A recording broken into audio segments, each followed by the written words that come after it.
Welcome to another edition of Military Witnesses to UAP. I am your host, Shannon Scott, and boy, do we have a lineup for you today. With me, my right-hand man, is Rob Heatherly. Rob, how you doing? Rob is not here right now. I'm doing excellent. Oh, good, good. Look who we I'm got. stoked. Hey, Sean, Hey, how you fellas. doing, man? Good, Man, man. what a day. What a day. Oh, it has been. It's been crazy.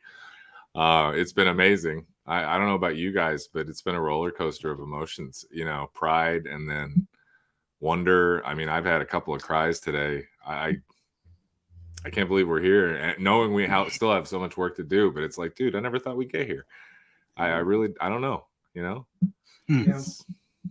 Overall, what do you think about? Is this a historic moment? You think, Sean? I really believe it is. From what the gentlemen today were able to say, especially what David Grush was able to say, and what he wasn't able to say, because it's always easy to say no, or I have no knowledge of that, and so a lot of those negatives were indicative that there was more information to be heard from in the skiff.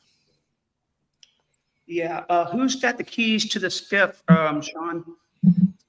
You know, that's it, the skiff, as we say, is, you know, that's a sensitive, compartmentalized information facility. It's a place that's been built a specific way and created and staffed to handle information of such a sensitive nature and to safeguard it. So it's really just a tool like any other tool.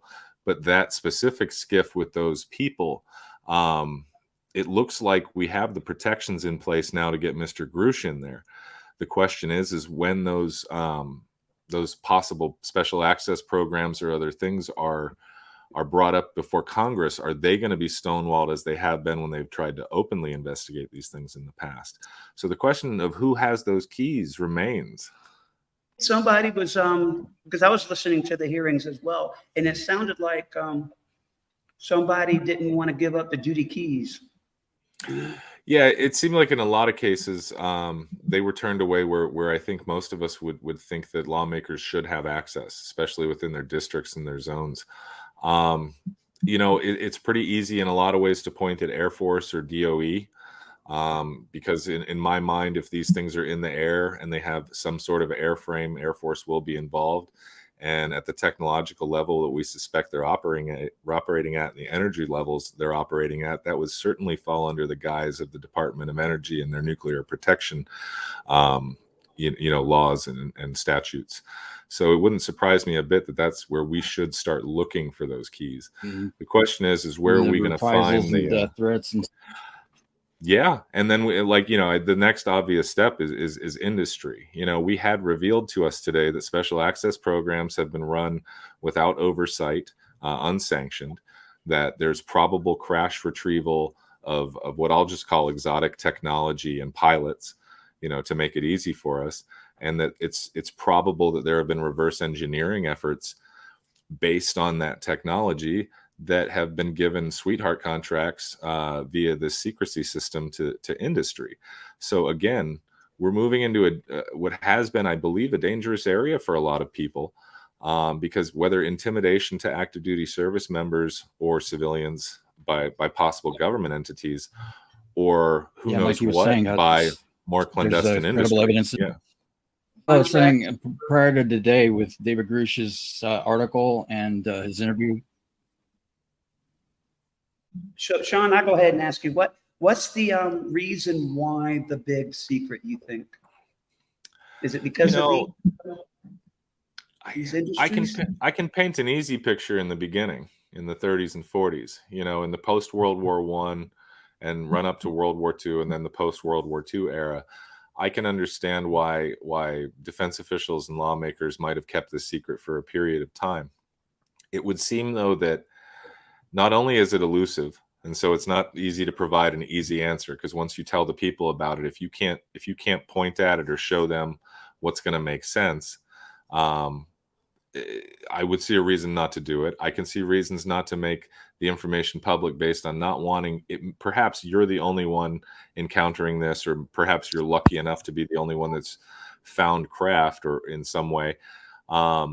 I could see not wanting an adversary to even know that in any way, Yeah. shape, or form. However, the obfuscation and the misinformation began immediately. The cover up got thicker and thicker, and I think what happened was as they got access to this technology, I think it became too hot to handle. I think that the implications, we're lucky. Mr. Grush introduced a national audience today to the validity behind the holographic theory of the universe, and there's not a lot of people out there that have loud voices that are able to draw together the science of quantum mechanics and the observational data of UAP to show that there may be a crossover there. That's incredibly powerful technology. I mean, forget the flying saucers and the faster than light travel and, or that kind of thing, and the 5 observables. That level of technology lends anyone who has it godlike powers. So I can see why they would cover that up. There doesn't seem to be an easy way to have done this, and I think this will be one of the first times people will hear from me why now. Right. That is a question that I have avoided absolutely until we reach a watershed moment like this. You and I and many other people have looked at this for years, many other people for decades or a lifetime, let alone having experienced it. But the question is why did all the other efforts fail? I thought I knew before. I like to chalk it up to the fact that a lot of this team was very talented, and I still believe that, and I still believe they're very dedicated. However, what we're seeing from leadership indicates that there is a intensity behind closed doors that we're not privy to. So when do you think the next hearing will be? Well, I wouldn't guess at timing because I can't understand how government works and how they figure things out. They always paid me late and took my money early, like you guys know that. But I think they're going to be fast. What I saw today was some very serious folks have a very serious conversation, and the follow-ups were pretty impressive in my part. I think we're seeing a no BS crew here. And I appreciate it. The bipartisan support between AOC and Mr. Burchett and the other folks on there, that makes me feel like the old days from when I was a kid, when we used to be able to get things done. So Right. it really I'm emboldened by today. I noticed the pace of the questions and answers was at a higher pace than normal hearings, which I really liked because I didn't want a second. Knowing how important this hearing was, I didn't want a second of wasted time. Someone being grandioso or something, a congressman just up there talking during his time. I wanted the person to get straight to the point. Yeah. Each and every one of them. No showboating today, and it Yeah. was impressive to see everyone react so professionally.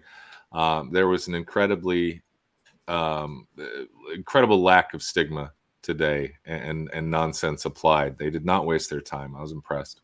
The biggest contention that I saw prior to the hearing today was a lot of skeptics claiming that this was all hearsay and secondhand testimony and gossip, and that he really had nothing to base this on other than some interesting stories. How far did this move the needle today to reconcile that? I think quite a bit. I think that the nitpickers and the naysayers have had their time, and now what we've seen is rational lawmakers calling in the experts and treating them the way that they should. I think a lot of people have mischaracterized Mr. Grush as a witness. I would say that more accurately, first, he was the investigating officer. Second, he was the complainant in a whistleblower investigation. And if we make the comparison to a law enforcement investigation, to say that because he was not a direct witness of perhaps of craft, bodies, or experience, is like saying that a police officer and a district attorney are not enough to prosecute a case because they weren't present at the scene of the crime at the moment that the crime happened. It's a fallacy Right. that is being used to remove his and erode his authority. And I think today, even though that direct comparison may not have been made, people saw him in the proper context. He was hired. First of all, he was highly qualified, sought out, volunteered, was tasked, completed the mission, passed on the information. That information was not utilized and passed on to folks by Dr. Kirkpatrick at AARO. I hope to find out why. Whether it was lack of access or him protecting his rear end, I don't know. But now it's time for us to find out. But the fact is Dave Grush is unimpeachable, and the evidence that he has brought forth is not some silly effort by a few people. This is the life's work of a very large number of people to get this looked at seriously. Yeah, he had access to over 2,000 SAP programs, is what I understand, in the course of his investigations. Yeah, I think that we can derive from his testimony today that some of those special access programs held the information that we're all concerned and curious about, and a lot of those were via those questions by the congressman as to how they could get access to the information, and him telling them, "Well, you're going to need to get me in a skiff, and I can't say anything else," or like I said, the blanket denials on some of them non-denials, where he said, "I can't talk about that here." But any one of us can deny having information if we don't. So that's a simple no if he didn't have the information. Exactly. So it's a very nuanced thing to watch those gentlemen step up to that line and have the courage to skirt those NDAs and that TSSCI clearance.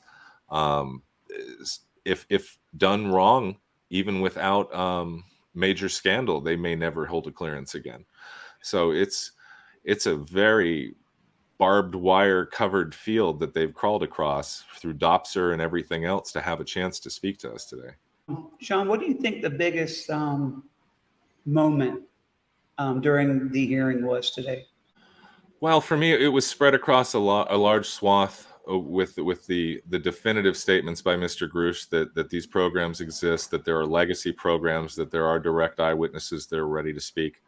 But emotionally, for me, it was that moment when the congressman took a moment to frankly to acknowledge you, me, everybody else, all the folks looking up at the sky, the folks that have had weird experiences, all of UFO Twitter, the good, the bad, the ugly of all of us. This has driven some of us batty, some of us in the wrong direction of let's say polarity in our search for truth, and it's not been an easy ride for almost anybody. And today Congress acknowledged that, and the American public may not understand it, but some of those comments that were made were saying, some folks weren't UFO fanatics or members of MUFON, etc. Those fanatics are American citizens and citizens of the world. They're people who have gone through an experience unlike everybody else, apparently, and they've been ridiculed. You and I have been ridiculed, and others. The fact is it was real. Now it's time to get to the bottom of how we heal. Exactly. How do we heal from this now? How do we move forward and make sure that this monumental change and for some trauma becomes a lesson and becomes a healing experience? And I know that sounds woo-woo to a lot of folks, but some of us are more entrenched in this than just hearing about it recently and the nuts and bolts history of it. Because what I've done research since 2017. I've been doing research on this topic, and I still don't have the whole picture, of course. Yeah. And I'm so, I guess, hungry for a nugget, something that makes understanding. I know Jacques Vallée said something along this line, that you'll never get an answer. It's always more questions, something like that. And that really stuck with me. Like every time I turn around, it's like an X-Files episode. There's never an answer. There's always more questions. I agree with you. But there are patterns there. And I think you know me well enough to know I don't want to delve too deep in them right now at this point. I think I've talked about them, perhaps in the past before. Yeah. But this is when I say an 80-year investigation, I'm not saying that this phenomenon has only been present for 80 years. I'm just saying that that's the point where we can 80 or so years, now going back to the 30s, so even longer. Yeah, with the Mussolini UFO, the Italian UFO. Right. That's There may be one before that. I don't know, but I Sure. hear it's a, we can pretty much bank on the Italian UFO. I You know, agree. There's some indications that there may have been official investigations into the alleged crashes in the late 1800s in Texas that resulted in alleged burying of one of the Mhm. pilots, et cetera. Now that's urban myth and legend for most of us, but if that's a great place for the government to start, is to go back and go, hey, we went through the archives and we were going to start here, but we're going to back it up a little bit before we get to here. yeah, I think Roswell's the easiest place to plant the flag. Just do it. Just yeah, card out what you got and say, hey, it happened. Mhm. And we've been trying to figure out how to talk about this the whole time. And maybe we're all big enough grown-ups now to handle it. I don't know. Maybe we've maybe seen enough Marvel it's a movies good now. opportunity now to see what people's opinion is because of the hearing.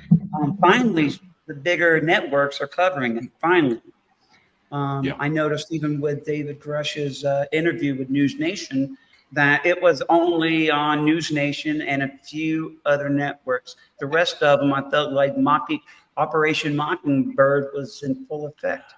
Yeah, it is. It is a little interesting. I was and sitting in the green room for my interview today. I actually had a moment where I kind of exclaimed an expletive because in the midst of what I thought was when I was supposed to go on, they broke news of Hunter Biden stuff, and I'm not going to cast an opinion one way or the other on that issue. But for a half second there, I was like, wouldn't you know it, that in the Yeah, midst of the hearing, something would get dropped in the middle of it, almost seemingly to shake off the folks that were barely hooked in, and yeah. just bust up their ADHD and steal them away. I I don't know. Sean, I felt the It's same way when Dr. That's going to Sean be Kirkpatrick, every time he gets behind that microphone, I feel as if he tries to make it as boring as freaking possible and so everybody will change the channel, that may be on a inherent to subject what he that's does this for a important. living. That may be inherent to what he does for a living, but there are other big names out there, far bigger than me, and I'm not casting shadows on them, but they're still making jokes, poo-pooing it, and the worst of all, frankly, to hear from anybody, and I don't care what your station was I would have known. Well, you didn't. And that may be a hit on your ego that you are a captain of industry or an investor of great clout or a PhD of note. But the fact is the only people they really told were the people they really told, and the rest of us are wondering. I've watched this for several years now. I've been researching this and investigating for several years now as well, and I've watched people like Kevin Day that their significant portions of their lives were destroyed because they were told that they were crazy, this didn't exist, and they didn't see what they saw. The vindication for people, including you, Sean, today I think was, I don't even have the words to express how relieved that must allow people that have experiences firsthand and to feel. And now that Congress, they shattered the stigma today, and now there's a accelerated sense of urgency to get David and the others in a skiff room, and now they can't get the information fast enough. Yeah. There's a cascade of conclusions to unpack out of today for mainstream America. But for the people that have encountered this and encountered the stigma and encountered ridicule, there's a lot to unpack today. It's the validation that comes with this, and especially somebody like Kevin, and because you're right, Kevin tells a very sad story about the way people treated him when he tried to be a positive messenger of something that all of us should have known about. Um, Pardon me if I get emotional for a minute, but I had a moment after one of my interviews today where Violence. I had to thank my wife very seriously, because through the trials and beauty of a 23-year marriage, she's never called me crazy, and she's never once, when she could have, cut that artery on me and told me that that something was wrong with me based on these experiences. Now it doesn't, it doesn't remove the fact that I've been a jerk in our marriage, and things like that. But she never once stooped low enough to use that against me, and it makes it easier for me to talk about this. Not everybody has that. So Absolutely. for the folks that can grab some of that from the hearings today, I hope they grab onto it, and I hope they hold tight because they earned it. Yeah. I'm exhausted, Sean. After just watching that, They're gonna I had to have go to a to, doctor's appointment, but I was exhausted after all this today. Oh yeah, man. I mean, all of us are exhausted. Everybody that's been on the edge of their seats and everything, wondering if we get here. I told a couple of friends who we've worked closely. You might know who they are too today. That I just watched it, and I helped work on it, and I'm still amazed that we're here, and yet I keep finding myself looking at that next step and realizing how fragile the next steps are because we still have so much work to do. And there's so many people involved, so many good-hearted folks. There's folks that we've lost along the way, whether they found a piece of coal in their expedition that ruined things for them. I don't know, but I'd love to see everybody find a way back to get on the same team and really go to bat, man, because we're here, and this is what all of us want. This is law, and this is under oath. It's time to put that crowbar in the skiff and break this stuff out of these stovepipes. That's the vision Reagan had for all of us. Yeah. We don't have to unite against whatever this is. The vision that Reagan was talking about at the podium many years ago during his presidency that most people thought was philosophical. Exactly. Yeah. You guys, we talked about this, I think, with it, hopefully. Yeah, exactly. I think we can, as silly as it is, Marvel's doing a great job of keeping pace, because if you want, spoiler alert, but on the new Secret Invasion series they have, there's we just started that last night, Sean. Well, then I won't say what I was gonna say because I don't want to spoil it for anybody, but suffice to say that a decision is made contrary to the best interests of everyone to be adversarial. And there's no reason. I'll be one of the first people to say we need to find out how and why people got hurt. Yes, we need to find out how and why people got hurt. But I maintained my decorum today on a national news show while Dr. Greer was on the panel, trying to ascribe all malevolent intent to the United States government and the people in it. Well, I resent the hell out of that. You guys served. I served for 20 years. Those are my brothers and sisters. Those are American people. They're not some boogeymen that go in and out of a factory and come out with these black cloaks. So I'm sure that we've made mistakes. We've seen it with the Tuskegee Airmen. We've seen it with the Tuskegee experiments. Pardon me. We've seen it with when. In the past, we've dosed our own citizens with syphilis and LSD and other horrible things. The list is unending. I'm not going to say our government does no wrong, but you're not going to pull the wool over my eyes for $19.95 a month to tell me that the Space Brothers are here to save us and that we should pray to them and demonize our brothers and sisters.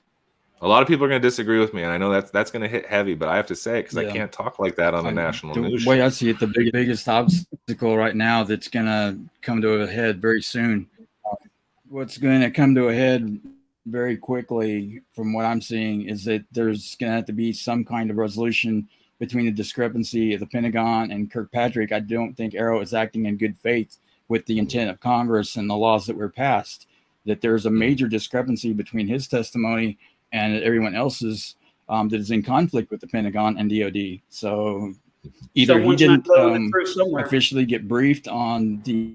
Yeah, it's unfortunate that analyzing what I've heard, and we were talking about it earlier, there seems to be this dance around semantics with AARO.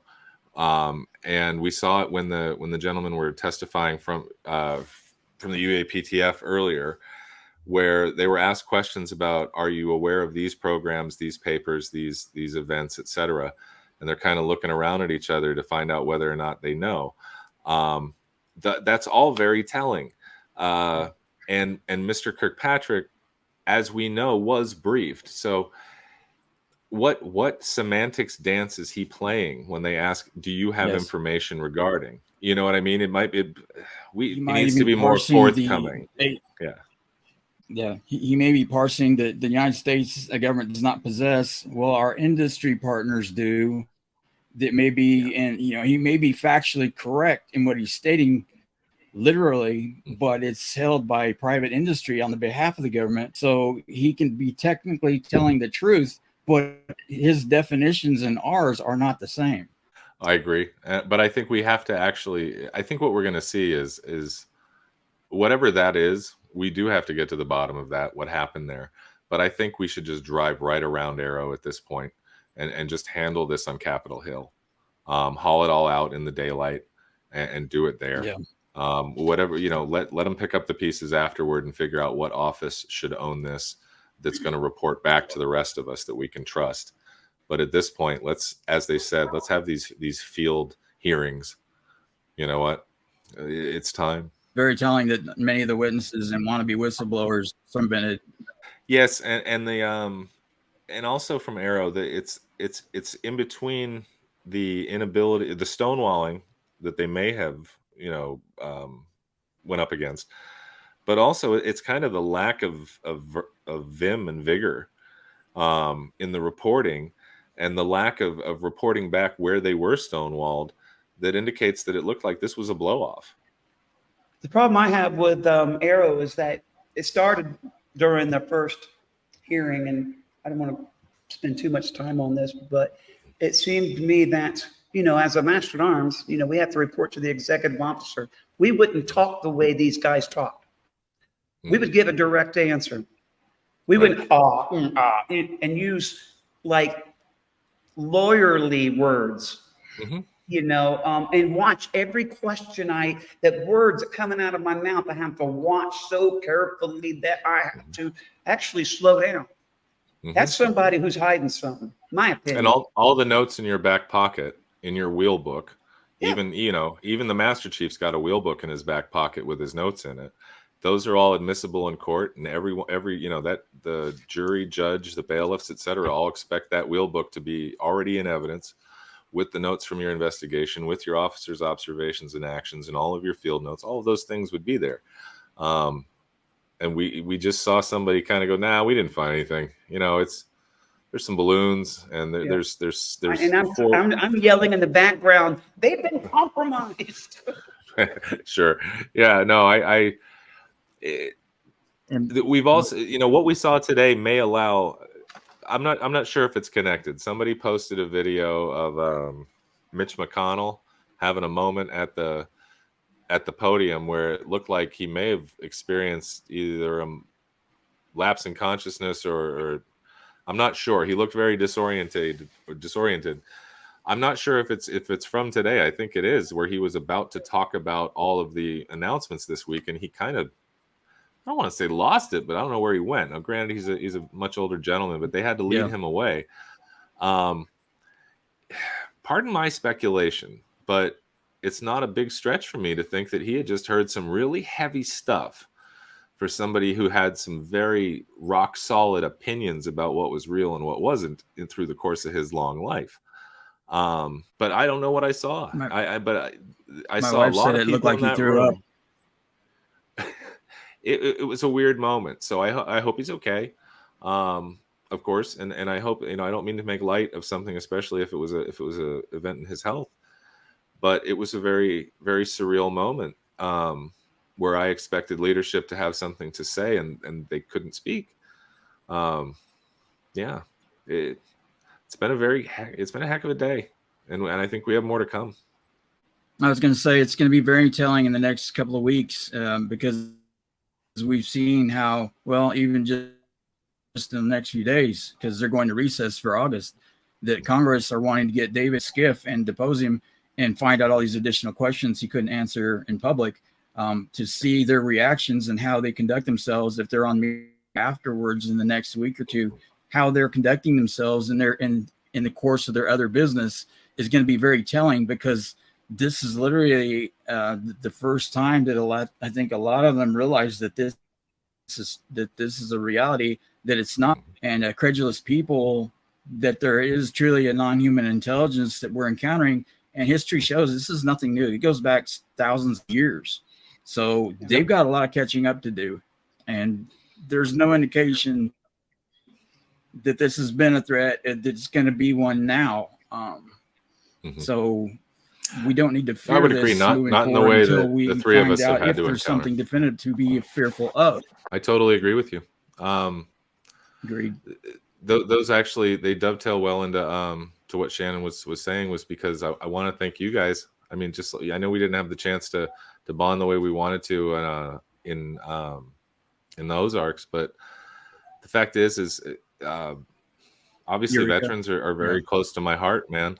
And those of us who volunteered to serve and also encountered this in whatever way, shape, or form, especially on duty, it's been real hard for a lot of us. And it's a new day. And I appreciate every ounce of support that you guys have given Lou and me and everybody else. And I want to thank you for I appreciate you guys. And I want to see more of our veterans come together around this topic and support each other, because I think we're going to find out that of anybody else, we've probably been affected larger as a subgroup than anybody else. Well said, Sean. It's been a very difficult battle. Yeah. That's one of the best things that's ever happened to me, is becoming, best friends with Rob. I don't think there's been a day that's gone by that I haven't spoken to him. He's been very supportive, and he wouldn't let me go when we first kind of knew each other. And he's like, no, I'm calling you. I'm going to call you every day. It's all right. So we dreams do come true.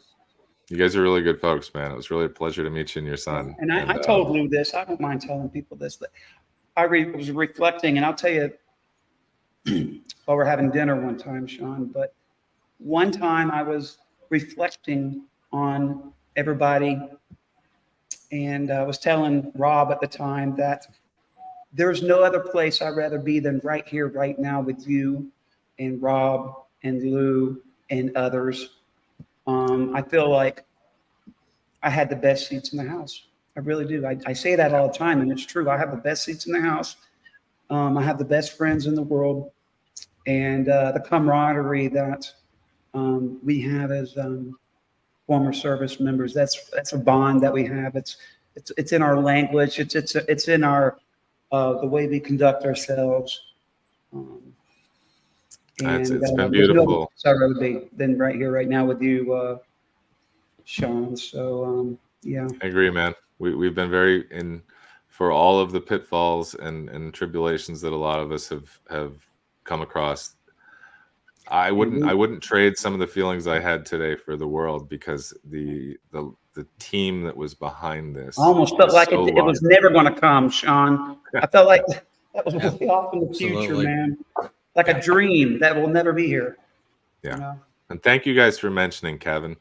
I really look for a spot, especially after, I don't want folks to forget that in a lot of ways we wouldn't be here if not for the tenacity and dedication of one senior chief petty officer. Kevin could have just let that blip go by his screen. Could have let it go in one ear and out the other, and have him retune the radar and report it up the chain of command to Raytheon or whomever, and he didn't. And we got what we got, and it opened up a new investigation that has got us here today. And if not for Lou coming out in 2017 with Chris and other folks, the work that Tom DeLong did at TTSA and a hell of a lot of other people who should not count themselves out just because they didn't hear their names. It took everybody to get here, man. And so we're not done, but congratulations, folks. Seriously. Thank you for all you do, and I hope that we'll see you in the very near future, buddy. And oh, you will, man. Oh, you will. I appreciate you guys. You guys take care, okay? All right, take care. Bye-bye now. Bye, guys. I'll take care, all right? Nothing but love for you. Nothing but love for you. You think they have any clue what's about to happen to him? Oh, no chance in hell. Good night.